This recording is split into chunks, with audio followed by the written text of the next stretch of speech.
Halo sahabat, anggrek Cattleya sering dijuluki sebagai ratu anggrek. Walaupun tidak lagi jadi ratu dalam industri perdagangan bunga anggrek, siapapun akan terpesona melihat kecantikan bunga anggrek Cattleya yang pertumbuhannya baik. Bagaimana caranya agar pertumbuhan tanaman anggrek Cattleyanya baik? Silahkan tonton video selanjutnya.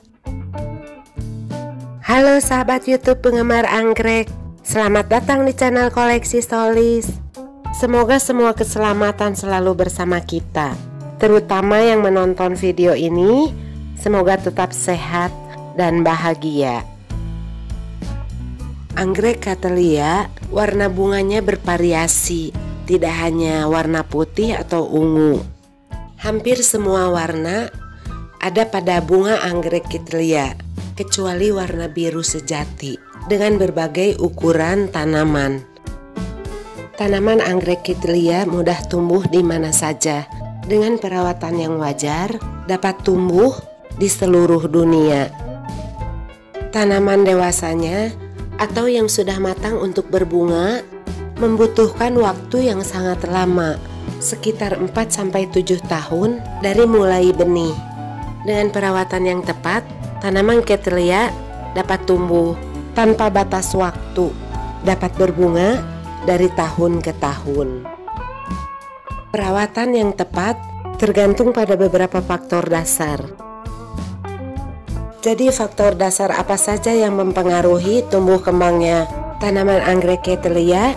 Kalau secara singkat, pada intinya pertumbuhan yang baik, yaitu mencapai keseimbangan kebutuhan hidup yang diinginkan dari semua faktor yang berhubungan dengan setiap jenis tanaman ini. Karena jenis tanaman Cattleya berbeda-beda, ada yang berdaun panjang, ada yang berdaun pendek, ada yang berdaun tunggal, dan ada yang berdaun lebih dari satu. Sudah ada penjelasan di video saya sebelumnya ya. Untuk perawatan sebenarnya tidak terlalu sulit, tapi membutuhkan pengetahuan. Dan untuk saat ini sangat mudah untuk mencari tahu tentang perawatan anggrek Cattleya. Untuk memiliki bunga anggrek Cattleya yang cantik dengan warna koleksi, saat ini harganya memang termasuk mahal menurut saya. Jadi solusinya kita menanam dari remaja atau paling tidak dari seedling.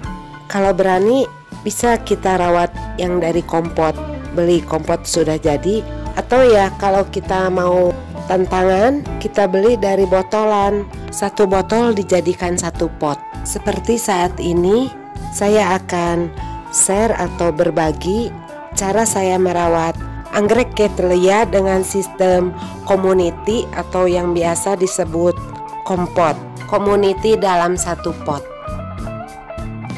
Menanam tanaman anggrek tergantung dari bibitnya, di antaranya dari usia bibit yang kita tanam. Apakah bibit tersebut sudah siap aklim atau belum? Yang siap aklim seperti terlihat di video ini sudah sundul botol. Jadi bibit yang di dalam botol memang sudah waktunya dikeluarkan dan ditanam. Jadi walaupun kita beli melalui kurir dari luar kota misalnya, barangnya dipaketkan, bibit yang sudah siap aklim tidak akan rusak di jalan. Walaupun terguncang akan aman. Daun menahan ke botol dan media tanam yang terguncang tetap diam, jadi tidak hancur media tanamnya. Berbeda dengan kalau kita beli bibit yang belum siap aklim, keadaannya akan seperti ini. Media tanamnya hancur karena terlalu banyak ruang di dalam botol. Jadi kena guncangan, media tanam hancur. Dan memang benih di dalam botolnya belum siap aklim karena belum sundul botol, jadi bibitnya masih terlalu kecil. Ya bisa saja kita tanam, tapi kualitasnya akan lain. Ibarat kita mengurus bayi yang lahir normal dengan yang prematur. Bayangin gimana ribetnya nih bayi anggrek. Saya ingin menunjukkan kepada sahabat semua community pot anggrek Cattleya saya. Harum ini Amoinensis Parkomon Sekarang berbunga lagi dari tangkai yang sebelah kiri. Ini ada 2 tangkai. Waktu tangkai yang sebelah kanan berbunga pernah saya share videonya ya. Sudah nonton belum? Nanti saya kasih linknya di deskripsi atau nanti muncul di atas ya. Ini dia kompot anggrek Cattleyanya. Ditanam dengan sistem community pot tanpa ditutupi plastik atau yang biasa kita sebut disungkup. Menggunakan pot plastik lalu digantung di tempat yang tinggi. Kenapa demikian? Dan bagaimana cara merawatnya? Simak terus ya. Alasan menanam anggrek secara sistem community, tidak perlu menyediakan pot yang banyak untuk seedling. Bisa saja menggunakan tray kalau tempatnya memungkinkan. Tapi saya menginginkan digantung. Kalau menggunakan tray susah kan? Karena ini jenis anggrek Cattleya yang karakternya menyukai pergerakan udara bebas. Jadi sedini mungkin digantung tanpa ditutupi atau disungkup agar mudah untuk mengamati perkembangan bibit tersebut. Keuntungan digantung juga aman dari gangguan hewan peliharaan. Cattleya membutuhkan cahaya yang cukup. Sebaiknya berkisar antara 60-70% cahaya matahari. Kalau di tempat terbuka, sebaiknya pakai naungan. Kalau saya ini kan ada pohon besar, di sebelah luar ada pohon mangga. Kelembaban paling baik untuk anggrek Cattleya berkisar antara 40-70%. Untuk penyiraman, sesuaikan dengan kondisi lingkungan dan faktor cuaca. Karena anggrek yang masih bibit, akar dan daun masih sangat rentan akan jamur dan hama. Jadi harus hati-hati sekali dalam penyiraman bibit anggrek kompot ini agar tidak busuk bersamaan. Intinya, interval penyiraman akan bervariasi.